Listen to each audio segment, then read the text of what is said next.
Hi friends, शाही पाठशाला YouTube channel पर आप सभी का स्वागत है। बीपीएससी मुख्य परीक्षा के लिए हम लोग स्टैटिक्स के प्रश्न का प्रैक्टिस कर रहे हैं और आज मैं इसी कड़ी में छठे सेट का पहला प्रश्न लेकर के उपस्थित हुआ हूँ। क्वेश्चन नंबर होगा 7 और जो प्रश्न है उसका प्रकृति है, उसका प्रारूप है टैबुलेशन यानी सारणीयन।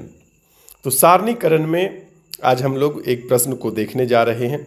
फिलहाल 70वें बीपीएससी मुख्य परीक्षा की तैयारी आप लोग कर रहे हैं, तो यह 70वें बीपीएससी मुख्य परीक्षा के लिए बहुत बहुत उपयोगी है।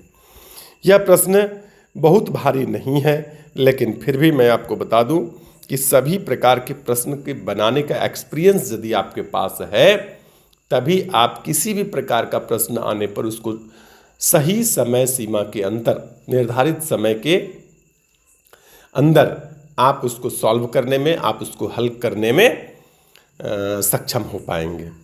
तो आइए आज का प्रश्न देखते हैं। आज का प्रश्न मैं एक बार पुनः बोल दूं कि यह ज़्यादा भारी नहीं है। आप लोग इसका एक स्क्रीनशॉट लीजिए और प्रश्न इस पेज में है, इसका भी एक स्क्रीनशॉट लीजिए। दोनों पेज का स्क्रीनशॉट लीजिए और इसको पहले अपने से बना करके देखिए कि आपसे बनता है कि नहीं। यदि आप ठीक ठीक बना लेते हैं तो पूरा वीडियो देखने की कोई आवश्यकता नहीं है। यदि आपको लगता है किसी प्रश्न में कोई डॉट है, कोई संदेह है, उसके बाद आप वीडियो देख करके उसको देखिए कि कहाँ पर क्या डॉट है, क्या संदेह है, क्या नहीं हो रहा था, कहाँ आप नहीं समझ पा रहे थे। इस काम के लिए आप वीडियो देखिए। आप पूरा बिल्कुल भी वीडियो मत देखिए, क्योंकि जब नज़दीक में एग्ज़ाम है तो पूरा वीडियो ना देखिए। आपका यदि नज़दीक में एग्ज़ाम नहीं है, किसी का अगली परीक्षा के लिए तैयारी कर रही हैं, तो ठीक से समझिए, पूरा वीडियो देखिए, बारीकी से देखिए, ताकि आपका कंसेप्ट अच्छे से क्लियर हो सके। तो आइए मैं इसकी शुरुआत करता हूँ। प्रश्न है, निम्नलिखित सारणी का ध्यानपूर्वक अध्ययन कीजिए एवं इस सारणी के नीचे दिए गए प्रश्न के उत्तर दीजिए। सारणी में क्या दिया हुआ है? सारणी में दिया हुआ है विभिन्न वर्षों में ये कुछ नहीं है। कंपनियों पी, क्यू और आर के व्यय करोड़ रुपए में, ये जो व्यय दिया हुआ है ना, ये करोड़ रुपए में दिए हुए हैं और इनके प्रतिशत लाभ को दर्शाता है। व्यय पर जो भी इन्होंने इन्वेस्टमेंट किया, व्यय का मतलब यहाँ इन्वेस्टमेंट से है, ठीक है। तो जो भी व्यय किया उस पर कितना लाभ हो रहा है, किस किस वर्ष में कितना कितना लाभ हो रहा है, ये दर्शा रहा है। मैं सारणी को एक बार ठीक से आप लोगों को समझा देने का प्रयास कर रहा हूँ। यहाँ पर वर्ष दिया हुआ है 2010, 2011, 2012, 13, 14 और 15। कंपनी के लिए P, company Q, company R. यदि यहाँ पर मैं बात करूँ तो कंपनी पी के लिए व्यय है 17.8 वर्ष 2002 में, वर्ष 2010 में, 19.6 2011 में, 21 2012 में, 20.4 2013 में, 21.5 2014 में और 23.2 2015 में। यदि कंपनी पी की ही बात करूं, तो इस व्यय पर 2010 में 17.8 रुपये का, जो करोड़ रुपए का जो व्यय किया है, इस पर 16.2% का लाभ उन्होंने प्राप्त किया है।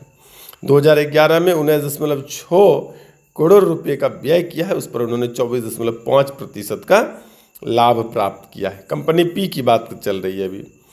उसी प्रकार से 12 में 21 करोड़ रुपए पर उन्होंने 19% का लाभ लिया है। 2013 में 20.4 करोड़ रुपए पर 34.8% का लाभ लिया है।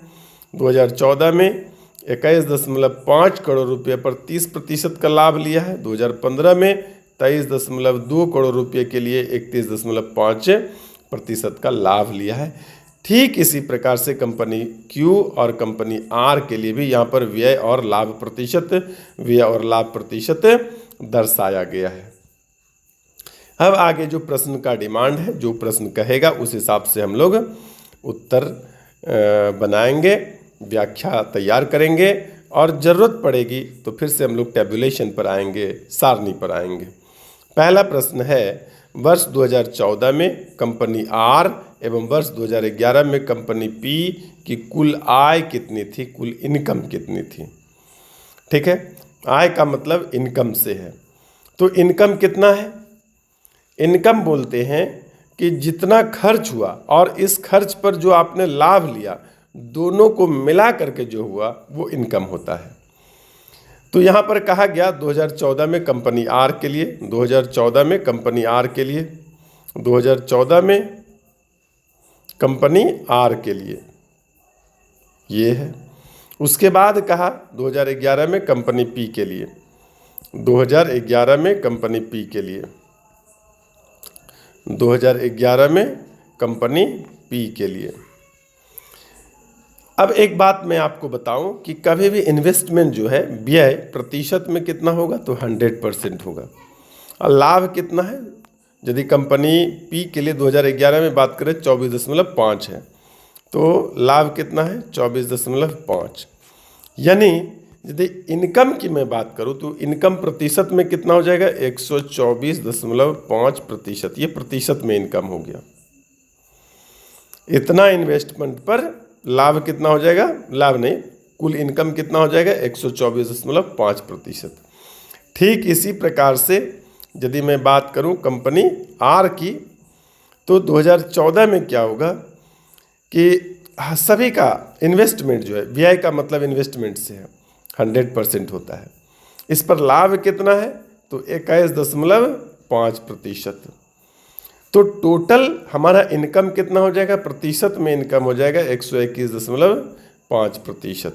ये हो गया प्रतिशत में इनकम। तो क्या करेंगे कि जो इन्वेस्टमेंट है उसका इतना प्रतिशत निकाल लेंगे तो हमारा इनकम प्राप्त हो जाएगा।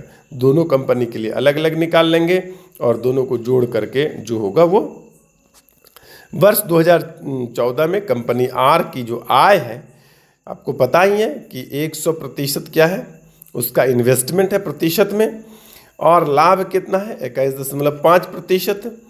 तो टोटल इनकम कितना हो जाएगा प्रतिशत में? 121.5। कितना का? जो इन्वेस्टमेंट किया उतना का। तो 25.4 उन्होंने इन्वेस्टमेंट किया है, व्यय किया है, और उस पर 121.5% यदि हम लोग निकाल लेते हैं तो जो भी निकलेगा वो होगा अपना आय। तो वर्ष 2014 में कंपनी आर के लिए जो आय है वह 30.86 करोड़ रुपये है।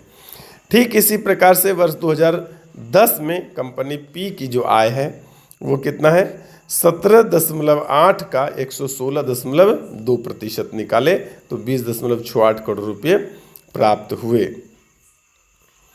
121 और 124। मुझे लग रहा है कि यहाँ पर 2010 की बात थी, यहाँ पर 2011, और हमने क्या निकाल दिया है? 2010 के लिए।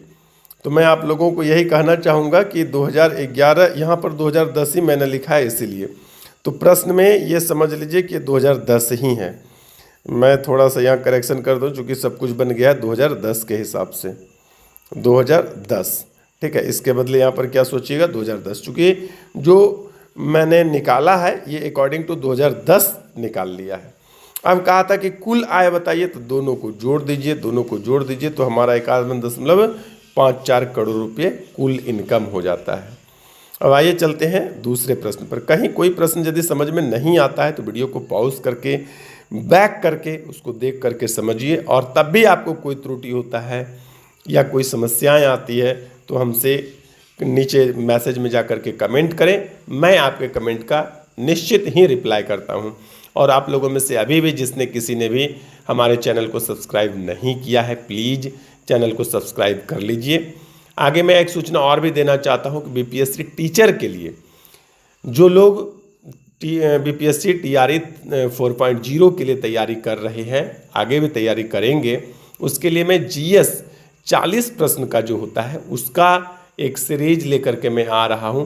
पहले भी मैंने सीरीज चलाया था 3.0 में भी, लगभग 40-50 सेट मैंने दिया था।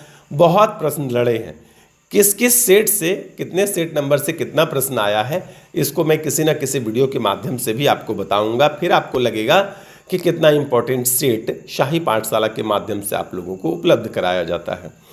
तो जो लोग भी बीपीएससी 4.0 टीचर अभ्यर्थी वीडियो देख रहे हैं या आप लोगों की जानकारी में है कोई जान पहचान के, तो उनको वीडियो शेयर जरूर करिएगा। अब आइए चलते हैं दूसरे प्रश्न पर।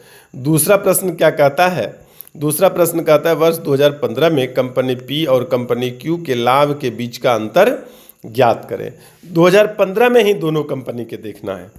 2015 में कंपनी पी और कंपनी क्यू, 2015 ये है और कंपनी पी और कंपनी क्यू, कंपनी पी और कंपनी क्यू के बारे में क्या पूछा है कि लाभ के बीच का अंतर। तो क्या करेंगे हम लोग 23.2 का 31.5% निकाल लेंगे, तो जो भी है इन्वेस्टमेंट इतना पर जितना लाभ होता है वो पता चल जाएगा। और कंपनी क्यू के लिए भी हम लोग 24.8% का 27.5% निकाल लेंगे। ये निकाल लेने के बाद देख लेंगे दोनों को एक दूसरे का डिफरेंस कितना होता है। तो यहाँ पर वर्ष 2015 में कंपनी पी का लाभ 23.2 का 31.5% निकाले तो 7.30 करोड़ रुपया हो गया। 2015 में कंपनी क्यू का लाभ कितना हो जाता है 24.8 का 27.5 निकाले तो ये हो गया 14.82 करोड़ रुपया। अब पूछा था इसका अंतर कितना था। अब इस अंतर बराबर बड़ा में से छोटा को घटा देंगे तो ये हो गया आपका 0.48 करोड़ रुपया। बहुत आसान प्रश्न है, लेकिन ये बात है कि आप इसको किस रूप में समझ पाते हैं। आपके समझने से ही कोई प्रश्न आसान अथवा कोई प्रश्न भारी होता है। आप ठीक से समझ गए इसका मतलब है प्रश्न आसान है, आपको समझने में त्रुटि हो रही है, आप ठीक से नहीं समझ पा रहे हैं, इसका मतलब प्रश्न बहुत भारी है। तो प्रश्न का हल्का अथवा प्रश्न का भारी होना सिर्फ आपके समझ पर कोई प्रश्न हल्का अथवा भारी होता है। आइए इसके बाद अगले प्रश्न पर चलते। अगला तीसरा प्रश्न है वर्ष 2010 और 2015 को मिलाकर कंपनी पी का व्यय, कंपनी पी का व्यय 2 वर्ष 2010 में भी और 2015 मिला करके, और वर्ष 2011 और 13 को मिला करके कंपनी आर का व्यय का लाभ कितना व्यय का लगभग कितना प्रतिशत है। यह प्रश्न में एक बार फिर से, चूंकि समझने में हो सकता है आप लोगों को दिक्कत हो जाए, मैं फिर से एक बार प्रश्न पढ़कर समझाना चाहता हूँ। ये दोनों वर्ष 10 और 15 को मिला करके जितना भी इन्वेस्टमेंट है, व्यय का मतलब इन्वेस्टमेंट से है, उसके बाद 11 और 13 मिला करके कंपनी आर के व्यय का कितना प्रतिशत है, इतना जो है इधर वाले का कितना प्रतिशत है। यानी कंपनी पी का जो दोनों वर्षों में व्यय है, कंपनी आर के दोनों वर्षों के व्यय का कितना प्रतिशत है, ये प्रश्न है। तो आइए इसको देख लेते हैं क्या करेंगे कि पहले इसको निकाल लेंगे, फिर इसको निकाल लेंगे, और इसका जिसका पूछे यहाँ पर लिखा है ना का, इसका पर विशेष ध्यान रखना है, उसको नीचे, यानी 2011 और 13 का जो कंपनी आर का व्यय है उसको बटे में लिख देंगे, और इसको क्या करेंगे, इसको ऊपर में लिख देंगे और गुना 100 कर देंगे। जो भी आएगा उसको कटाने के बाद वो उत्तर हो जाएगा। आइए इसकी व्याख्या पर चलते हैं। व्याख्या क्या है कि 2010 और 15 को मिलाकर कंपनी पी का जो इन्वेस्टमेंट है, व्यय है, ग्राफ में दिखा देता हूँ। व्यय क्या था, 10 और 15 था। यहाँ पर प्रश्न है, एक बार साफ कर लेता हूँ। 2010 और 15, 2010 और 15 कंपनी पी, 2010 और 15 कंपनी पी, 2010 और 2015 और कंपनी पी, तो यही है व्यय इन्वेस्टमेंट। तो 17.8 और 23.2, 17.8 और 23.2 दोनों को मिलाए तो 41 करोड़ रुपया हो गया। उसी प्रकार से 2011 और 13 को मिलाकर कंपनी आर का जो इन्वेस्टमेंट है, व्यय है, वो कितना है, 50 करोड़। पूछा था कि ये दूसरा वाला कितना प्रतिशत है पहला, तो जिसमें का लगा उसको नीचे, यानी 41 है कुल 50 में से, इसलिए 100 में कितना, तो 82%। चूँकि कैलकुलेटर ले जाने की इजाज़त होती है तो सभी कैलकुलेशन आप कैलकुलेटर की मदद से करेंगे। कोई प्रॉब्लम, कोई समस्या, कोई गलती नहीं होगी। आइए अब चलते हैं अगले प्रश्न पर। चौथा प्रश्न है वर्ष 2012 में कंपनी आर को प्रतिशत लाभ, वर्ष 2010 में कंपनी पी के प्रतिशत लाभ से कितना प्रतिशत अधिक या कम है। तो अधिक या कम है में सबसे पहले हम लोग लाभ निकाल लेंगे दोनों कंपनी का और देख लेंगे कि कितना अधिक अथवा कितना कम है। तो जितना अधिक या जितना कम है तो हम लोग क्या करेंगे, डिफरेंस को ऊपर में लिख लेंगे। अधिक होगा तो अधिक वाला कम वाले को नीचे, और कम होगा तो अधिक वाले को नीचे, और गुना 100। तो सबसे पहले 2012 में कंपनी आर का लाभ और 2010 में कंपनी पी का लाभ निकाल लेंगे। चूँकि लाभ निकालने आप लोग सीख ही लिए हैं।